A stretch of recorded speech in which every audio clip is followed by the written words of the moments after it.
Se están viviendo momentos políticos intensos por estas horas a nivel del gobierno, a nivel del Parlamento Nacional, con una discusión de la rendición de cuentas que por ahora están diputados, pero que pasa rápidamente al Senado, pero además con un gobierno que se podría decir, para algunos está en disputa, sobre todo por la interna de la coalición de izquierda. Bueno, de todo eso vamos a conversar con el presidente del Partido Independiente, con el senador doctor Pablo Mieres, a quien agradecemos su presencia esta noche. Doctor, gracias por acompañarnos. ¿Qué tal? Un gusto, encantado. Bueno, ¿cómo ha visto a nivel de diputados, pero lo que se le espera para el Senado de la rendición de cuentas? Y lo que he visto es un gran caos, ¿no? Un caos centrado en el partido de gobierno. La verdad que para cualquier ciudadano común debe ser muy difícil seguir el orden de los acontecimientos. Yo me acuerdo por lo menos 2 veces el Frente Amplio festejando con bombos y platillos el acuerdo alcanzado en la rendición de cuentas y por lo tanto vaticinando que se iban a resolver los asuntos en diputados de una manera muy rápida, mucho antes del plazo constitucional establecido. Y estamos a 48 horas del vencimiento del plazo y no se sabe si va a haber rendición de cuentas. O sea, es un caos absoluto, idas y venidas, mensajes que llegan equivocados, versiones contradictorias. ¿Qué le atribuye a qué usted, doctor? A que el Frente está en problemas y que cuando hay es mucho más fácil. En realidad el Frente ha funcionado en estos años sobre la base de que le tocó la bonanza, había mucho para repartir y los sectores tradicionales del Frente reclamaban, incluso despilfarraron a lo loco. El ejemplo máximo es ANCAP, pero no es el único, y tenían al ministro de Economía, al equipo económico, al grupo más moderado encargado de dar señales de orden y de seriedad. Eso funciona cuando hay plata. Cuando no hay plata empieza el lío, porque los que creen que se puede seguir gastando sin freno no aceptan esa nueva situación, y entonces el que antes daba la señal de orden ahora demuestra lo que ha sido todos estos años, es decir, subordinado a la lógica de los sectores de la izquierda tradicional. Entonces el tironeo es permanente y yo creo que la situación es muy lamentable. Es un partido que está mostrando que no sabe gobernar en tiempos de crisis. Está acostumbrado a que se arreglan los conflictos dando acá, dando allá, y después si hay pérdidas no importa, porque como el país crece, pero ahora el país está en dificultades y entonces se exhibe en su máximo exponente la diferencia, una diferencia que es histórica, que es muy vieja. Es entonces que aquella solvencia que se mostraba, sobre todo pienso en el equipo económico, no es tal, ¿entiende usted? Bueno, además de eso, además de que el equipo económico ha hecho todo el esfuerzo de mantener cierta sensatez y se lo ha desbordado por un lado y por otro, y todavía no sabemos en qué va a terminar la historia, además erraron. Eso es una cosa notoria. Yo me acuerdo el año pasado, el equipo económico proyectaba un comportamiento de la economía sobre la base del cual proyectó el presupuesto, es decir, los gastos, totalmente equivocado. Y había muchos datos que indicaban que estaba equivocado y se le dijo a Astori y a todo su equipo: miren que están sobrevaluando la performance de la economía uruguaya, esto no va a ser así, tengan cuidado, y no hubo caso. Igual largaron y ahora están metiendo el freno a todo lo que da, y claro, entonces todos aquellos que confiaron el año pasado en que el presupuesto, que ya era esmirriado, iba a ser cumplido, ahora se enojan, pero también son los grandes responsables del desastre. Yo siempre digo, el ajuste fiscal que está imponiendo el gobierno hoy es el equivalente, incluso un poco menos, a la asistencia financiera patrimonial que el gobierno, el Estado uruguayo, tuvo que poner en ANCAP a fin del año pasado. O sea, el año pasado el Estado uruguayo puso 622 millones de dólares para salvar una empresa que debía funcionar por sí sola, que tendría que dar ganancias incluso. No, estaba fundida, tuvieron que poner 622 millones. El ajuste es de 500 millones. O sea, estamos hablando de que solo con haber controlado ANCAP no hubiera sido necesario ajustar. Claro, bueno, ahí se entra la discusión de las inversiones que desarrolló ANCAP, la modernización de las plantas, la inauguración de varias plantas. Mire, una de las inversiones está tirada en el Pasto, en Paysandú, que es un horno para el cemento que compraron hace no sé cuántos años y que no lo han instalado porque además siguen perdiendo plata en cemento a lo loco, 20 millones de dólares al año aproximadamente, más o menos. Entonces, no, a ver, inversiones, ¿para qué? Para que nosotros sigamos pagando el combustible a un precio que no se paga en ninguna parte del mundo, porque el crudo baja y seguimos pagando como si no bajara, y el dólar está frenado y seguimos pagando como si el dólar hubiera aumentado enormemente. Entonces, esa es una parte de la explicación. Está el Fondes, hay tantas cosas que se malgastaron en los periodos de bonanza, donde además había efectivamente dos equipos económicos y uno silbaba para arriba y después dijo, miren qué desastre esto y aquello, pero en su momento callaron o protestaron en voz baja, pero en todo caso ninguno renunció, y el otro equipo económico, dale que va, gasten todo lo que puedan. Y bueno, ahora estamos pagando el resultado de la fiesta. Lo que pasa es que para algunos la fiesta pretenden hacerla seguir. Ahora, el problema es que no hay con qué. ¿Por qué lo dice? Y porque toda esta dificultad para lograr un acuerdo en el partido de gobierno acerca del ajuste y la rebelión de los diputados contra los recortes en los sectores sociales es prueba de ello. Tampoco hicieron ningún esfuerzo en mirar si había posibilidad de recortar el gasto público. Se fue por un lado, por lo menos con un aditivo que está siendo bastante cuestionado, además, incluso desde la propia interna del gobierno. Y a propósito le pregunto, usted es un académico, ha dado y da clases en universidad privada. Esta eliminación de los incentivos para las donaciones a las universidades privadas, ¿cree que finalmente va a tener un andamiento? Yo espero que no, porque la verdad que lo único que hace es mandar una señal ideológica atávica, anacrónica, porque de ahorro es nada. A ver, ni siquiera es el $1,500,000 que dicen, porque en realidad, en la medida que lo que se hace es simplemente suprimir donatarios, pero no se cambia el tope, esa plata eventualmente se va a seguir gastando. Nada más que los donatarios, los beneficiarios eran otros. O sea que ni siquiera tiene una finalidad de recorte, que sería paupérrimo, porque $1,500,000 no da para nada. Pero ni siquiera eso, es como una especie de, ¿cómo diría yo?, un ataque gratuito de algunos sectores del Frente Amplio a la enseñanza privada. Y lo digo yo que fui docente de ambas. Exacto, fui docente de la Universidad de la República desde el retorno a la democracia en el 85 hasta el 2008. Y también fui y soy todavía docente de la Universidad Católica. Pero me parece que en el Uruguay, como en cualquier parte del mundo, salvo un par de excepciones en el mundo, existen múltiples universidades. Y estas formas, de las cuales la UDELAR también se beneficia, porque la UDELAR no se dice, pero la suma de las ventajas de exoneración de impuestos que recibe la UDELAR es mayor que la de todas las universidades privadas juntas. Entonces esto es simplemente una revancha, un sacarse las ganas de algún grupo que cobra el voto a cambio de ese gesto. Me parece que es así y me parece terrible, me parece una cosa tristísima, me parece de esas señales peores, digamos, porque en realidad es una señal de una ideología perimida en cualquier parte del mundo moderno, ¿no? Senador, ¿usted le cree al presidente de la República cuando dice que él no puede incidir en el Parlamento para que se aprueben o se aceleren los proyectos de seguridad? Institucionalmente es correcto. Ahora, nadie duda, por ejemplo, de que si el presidente se ha reunido con la bancada de legisladores del Frente Amplio para legitimar sus acuerdos en materia de seguridad, es porque quiere tener el respaldo. Yo lo que sí creo es que el presidente tiene crecientes dificultades para hacerse obedecer.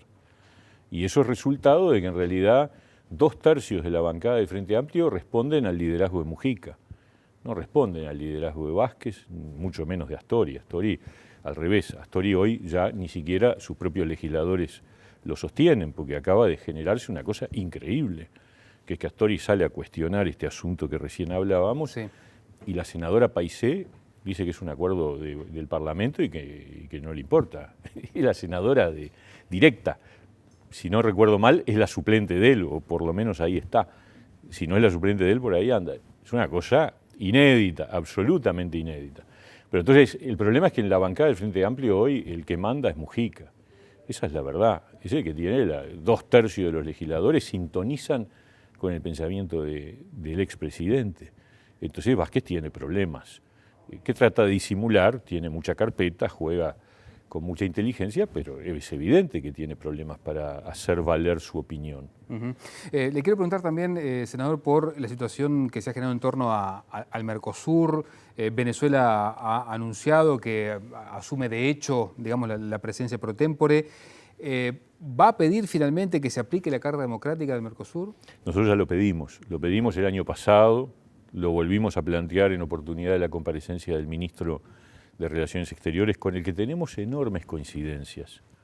Y yo diría, me atrevería a pensar que en realidad Nin tiene una opinión muy cercana. Cuando habla de que en Venezuela hay una democracia autoritaria, SIC, es porque efectivamente tiene la misma impresión que tenemos nosotros. ¿Estuvo bien el gobierno con dejar su periodo de presidencia? Yo creo que el gobierno debió haber impulsado la aplicación de la cláusula democrática. Lo que pasa es que si no se impulsa la cláusula democrática hay una situación jurídica complicada, porque el periodo de la presidencia pro tempore de Uruguay se terminó y la sucesión le toca a Venezuela. El problema es que Venezuela es una vergüenza del Mercosur ante el mundo, que un señor como Maduro, que está amenazando con disolver el Parlamento, que le está dando poder a los militares, que está haciendo cosas que hacía Pol Pot en Camboya hace 40 años, es decir, le obliga a los empresarios a mandar sus trabajadores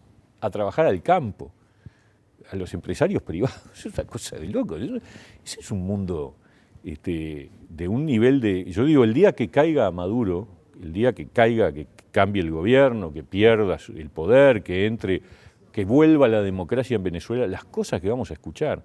Y ahí entonces todos estos que están defendiendo a Maduro con vergüenza, van a poner cara de yo no fui, pero son grandes cómplices de las barbaridades que se están cometiendo en Venezuela y del desastre que es la situación del pueblo venezolano. Ahora, usted dice entonces que Uruguay tenía que haber aplicado la Carta Democrática, pero Sí. Nin decía hasta en las últimas horas, bueno, nos criticaban porque se puso lo político por sobre lo jurídico, ahora que pusimos lo jurídico por sobre lo político también nos critican. Es que lo jurídico es pedir la aplicación de la cláusula democrática, eso es lo jurídico. Existe el protocolo de Ushuaia. Sí. El protocolo de Ushuaia dice cuando existe una ruptura democrática en uno de los países, hay que activar la cláusula democrática. No queremos en el Mercosur situaciones de autoritarismo. ¿Y qué más autoritarismo? En Venezuela no hay separación de poderes. El presidente de la República pone y saca jueces y fiscales y los coloca en los juzgados según su criterio. En Venezuela el poder electoral no es independiente, depende del presidente de la República. Las autoridades electorales hacen lo que el presidente dice. En Venezuela han requisado medios de prensa, los han convertido en estatales, los han puesto al servicio del Estado. Hay presos políticos, hay proscriptos, como en la dictadura uruguaya. ¿Qué más tiene que pasar para que se aplique la cláusula democrática? Me parece que es increíble. Entonces, lo jurídico delante de lo político. Por cierto, lo jurídico nos indica que tenemos que aplicar la cláusula democrática a Venezuela. Bien, me quedan algunos minutos y en el final quiero apuntar algunos temas que tienen que ver con política electoral. De alguna manera, usted sabe que se han conocido algunas encuestas que de alguna manera marcan una caída en el Frente Amplio, tal vez un poco por lo que usted decía en el arranque, ¿no? Estas dificultades que está teniendo el gobierno en la administración con esta situación económica más compleja. El Partido Independiente mantiene los números, pero no puede absorber el descontento de la gente. ¿Por qué? A ver, nosotros, depende de qué encuesta uno lea, pero básicamente está bien. Yo creo que estamos promedio en la votación del 2014. Exacto. 3%, hay algunas que nos dan el 4%, sí. Otras nos dan el 2%, algunas nos ha dado el 5%, otras el 3%, pongamos el 3%, que es la votación del 2014, lo cual no está nada mal porque en realidad todos después de las elecciones bajan a niveles por debajo de la votación de 2014. Es casi el triple de lo que marcábamos en 2011, es decir, a la misma altura del ciclo. Pero es verdad, hay 10 puntos, o sea, un 10% de los uruguayos que votó al Frente. Es más, que en el 2011 decían que estaban a favor de votar al Frente, porque el Frente marcaba en el 2011, yo lo tomo como referencia porque es la misma altura del ciclo, era el 40 y pico por ciento, ahora es el 30 y pico. Sí. O sea, hay 10 puntos de gente que está decidiendo hoy no votar al Frente, pero no está definida. Y yo creo que nosotros somos una opción para esa gente, para mucha de esa gente. Pero más que nosotros, yo creo que nosotros tenemos que construir una cosa mucho más grande. Y por eso estamos empeñados en crear un espacio socialdemócrata en el país. ¿Puede haber algún punto de contacto con lo que pretende Larrañaga, esta agenda para el progreso de Larrañaga? Yo creo que hay dos diferencias con Larrañaga, con el cual tenemos muchas coincidencias, pero hay dos diferencias importantes. Larrañaga habla de acuerdos programáticos, sí, pero manteniendo cada uno su espacio electoral. Su individualidad, digamos. Sí, yo creo que hay que construir una fuerza política electoral nueva, donde nosotros somos una parte, pero hay frentistas, obviamente los que sintonizan con una postura socialdemócrata, que los hay, por cierto, y muchos, vallistas y wilsonistas. Una especie de nueva concertación. Un nuevo frente, ¿no? Un frente de centro de izquierda, un frente de izquierda democrática, como el Frente Amplio fue en el 71, mucho más heterogéneo. Yo digo un frente coherente, con unas convicciones ideológicas que recortan a los tres partidos grandes, más nosotros. Eso es lo que estamos tratando de construir. Entonces esa es una diferencia con Larrañaga. Y la segunda es que Larrañaga habla de toda la oposición y no incluye a nadie del Frente Amplio. Y yo digo, no toda la oposición, yo tengo diferencias con los sectores de derecha de los partidos tradicionales, que los hay, por cierto, y tengo coincidencias con sectores moderados del Frente Amplio. Entonces mi idea, lo que nosotros queremos construir, ¿será más viable o menos viable? Yo creo que es viable. Creo que además el tiempo juega a nuestro favor, porque la situación política habla de la necesidad de crear una nueva esperanza, un nuevo entusiasmo, una nueva alternativa. Yo creo que la vamos a construir. ¿Hay acercamientos? Sí, ¿Hay sí, diálogos? Hay mucho diálogo, de los cuales yo tengo que mantener reserva, obvia, porque cada uno es dueño de sus palabras, digamos, y yo puedo tener conversaciones reservadas con mucha gente. Tenemos algún gesto público, voy a decir dos. Uno es ese acuerdo con el Espacio Abierto, con el grupo de Tabaré Viera, que está en el Partido Colorado, para llevar adelante una secuencia de seminarios de la agenda socialdemócrata. Y aprovecho y paso el chivo. El martes que viene, el martes 9, hacemos el segundo seminario, va a ser sobre la reforma educativa, y ahí van a exponer Fernando Filgueira, Juan Pedro Mir, Javier Lacida, Renato Perti por vía remota porque está en el exterior, Guillermo Fossati y Richard Reed. Entonces, son señales que vamos construyendo de necesidad de construir consensos, entendimientos. Y además se ha incorporado un grupo en Cerro Largo, liderado por el exdiputado Jorge Coronel, que integra gente blanca, colorada y frente amplista. ¿Y el movimiento Novik no le hace mella a esto que usted quiere formar, este frente, digamos, de alguna manera moderado? Bueno, yo recién le decía, nosotros aspiramos a tener entendimientos con vallistas, con wilsonistas y con sereñistas. Y yo creo que Novik toca en otra parte del tablero. Novik está peleando una representación de lo que yo creo se llama en términos genéricos la derecha. Y está bien, tiene todo el derecho, está construyendo un espacio, le fue bien en las elecciones departamentales, pero el problema es para los sectores más conservadores de los partidos tradicionales. Nosotros estamos en otra zona del tablero y obviamente respetamos mucho, pero tenemos diferencias notorias. Para empezar, con esa lógica de que basta con gestionar bien. Yo creo que ese discurso le escabulle a la gente la discusión sobre los temas de fondo, porque no es cuestión de... Está bien, yo creo que hay que gestionar bien, y el Frente ha sido en muchos casos un desastre. Hay que gestionar bien, pero ¿al servicio de qué se gestiona? Esa es una respuesta que hay que darle a la gente, no escatimársela, ¿no? Bien, senador, gracias por acompañarnos esta noche. No, un gusto, encantado. Amigos, bueno, le vamos poniendo punto final a este programa. En una semana, José, que está muy movida en el ámbito político, vamos a tener la votación en la rendición de cuentas, vamos a tener la interpelación al ministro de Economía y Finanzas el próximo miércoles por parte de el senador Jorge Larrañaga, así que tendremos mucha tela para cortar el próximo lunes. Exactamente, sobre todo esa discusión que tiene que ver con el presupuesto y sobre el futuro, ¿no? Porque estamos hablando de mucho de lo que va a pasar el año que viene también y bueno, y cómo sale parado el gobierno y el Frente Amplio de toda esta discusión que se está generando por estas horas en Cámara de Diputados. Después vendrá toda la etapa del Senado. Exactamente. Bueno, amigos, gracias por acompañarnos. Una nueva jornada aquí en Asuntos Públicos. Los esperamos el próximo lunes. Hasta el lunes. Chau, chau.